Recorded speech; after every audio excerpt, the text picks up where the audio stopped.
నేపాల్ మరోసారి వణికిపోయింది. ఈ మధ్యనే రెండుసార్లు భూకంప విపత్సంతో వణికిపోయిన నేపాల్ తాజాగా మరోసారి భూకంపం వచ్చింది. ఈసారి రిక్టర్ స్కేల్పై తీవ్రత 5.7గా నమోదైంది. నేపాల్ భూకంప ప్రభావంతో కోల్కతా, సిలిగురిలో కూడా ప్రకంపనలు వచ్చాయి. అయితే చిన్న స్థాయిలోనే ఉన్నప్పటికీ జనం మాత్రం భయపడి ఇళ్ల నుంచి బయటకు పరుగులు తీశారు. పాట్నాలో కూడా భూకంపం అదృష్టవశాత్తు ఎక్కడ ఆస్తి నష్టం కానీ ప్రాణ నష్టం కానీ జరగలేదు.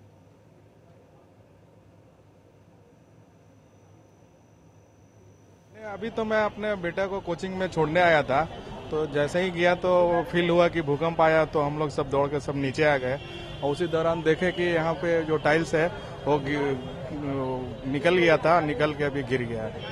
जी, अभी लगातार जो भूकंप हो रहा है ना, तो हमारे बुलंद कभी टूटते जा रहा है। ऐसे लगातार पहले तो सोचा था कि एक दो बार हो रहा है, ठीक है, कोई बात नहीं, लेकिन उसके बाद ऐसे लगातार होने से मन में इतना आशंका जम रहा है कि सोच रहे हैं कभी भी हो सकता है। ये तो होता रहा है और सबका मन में यही की इच्छा है कि ये रुकेगा कब।